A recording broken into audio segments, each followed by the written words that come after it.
Yoga is for the mind and its ability to connect deeply to your true core self. Hello, my name is Anna. Welcome back to my virtual yoga studio. Today's segment is about twists and moving into them with control from the core. And I'd like to begin by talking about the relationship between the male and female energies in the body as expressed in the chakras. We have the first chakra at the sitting bones, which is a male energy, and it speaks to us about grounding, firm control, support, and security. And that's what it can give us in our yoga asana practice. The way we root down with the pelvis as we sit, or with our feet when we stand.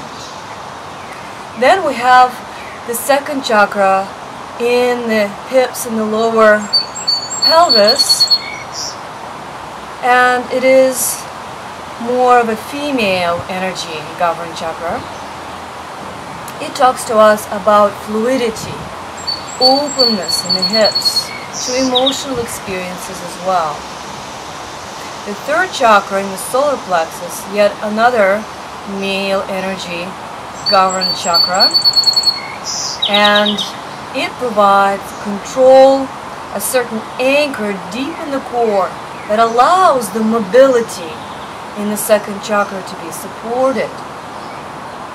Above that is our shoulder girdle and the fourth chakra of the heart center. Another female energy, openness of the back bands, really cultivates in us that loving kindness that this chakra governs.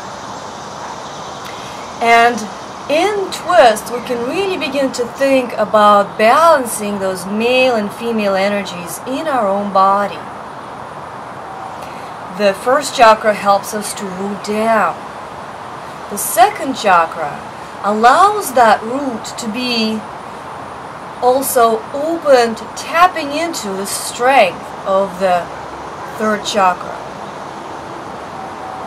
And the third chakra's strength and energetic anchor to true core self allows the fourth chakra to be mobile, move, and feel secure in its openness.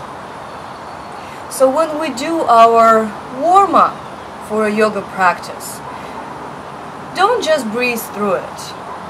This is an opportunity for you to begin to create an energetic balance in your body when it is not yet taxed with strenuous yoga asana.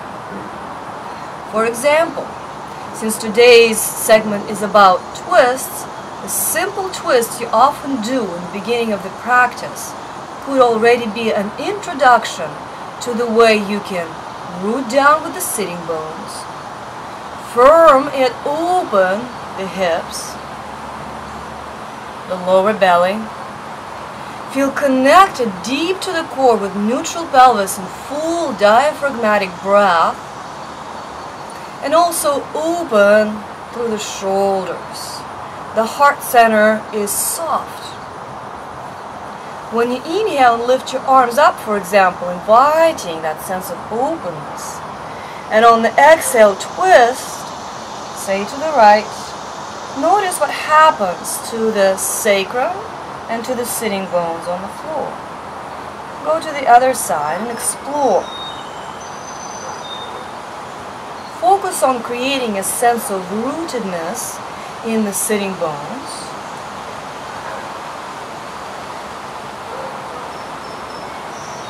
A sense of anchoring into the belly, in the solar plexus, a firmness in the abdominals, and at the same time mobility and freedom in the hips and the shoulders. And this relationship between the shoulder girdle and the pelvic girdle, the male energies and the female energies in the trunk of the body, is what the twists are all about, and you can use them to balance these energies.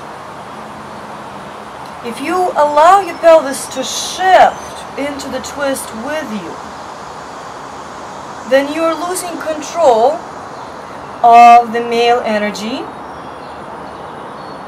of the stability and the anchor that they provide, and your female energies without that support and anchor often become imbalanced.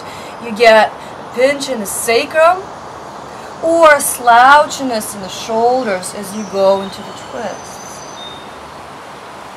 Let's explore a little bit further in some of the other more physically demanding postures. Join me. Let's explore the relationship between the shoulder and the pelvic girdles. How support in one can allow mobility in the other. On all fours, extend one leg back. Keeping the shoulder girdle firm and square, open the hip point out and close it back down. See how much mobility in the pelvic girdle you can gain, at the same time keeping the shoulder girdle steady. Switch sides and compare. As you move the hip out, keep your supporting leg and the hip over it steady and in the same place. Don't allow the hips to swing side to side. By keeping the legs active, lifting the arches of the feet, you're able to integrate the legs into the rest of the core. Let's try the same approach in triangle pose. Come into lunge, ground your back heel. First, lengthen the spine, create a bit of a neutral pelvis. And then straighten the legs, activating their muscles. Keeping the hips now in this position, slightly angled toward the floor. At the rib level, roll the shoulders out, broadening the chest, both arms reaching equally in the two directions. Here, before you move the shoulders, you have to lock in and stabilize the hips. When you move into half moon pose from lunge position, make sure you have neutral pelvis in play. That will allow you to lift the leg from the belly, from the core, hugging the muscles of it to the bones and lifting the arch of the foot. Practice opening the hip as you did on all fours, keeping the supporting leg steady. Then, with a firm belly tone and anchoring the hips in this one position, you can open the shoulders. Keeping your hips steady while you move the shoulders will help you stay balanced. Once you're there, though, you can make small adjustments to the openness in the hips, feeling your way to a deeper place. Make sure neutral pelvis and a balanced third chakra is what supports you here. If you allow your low back to round, you will be lifting more from the low back than from the core.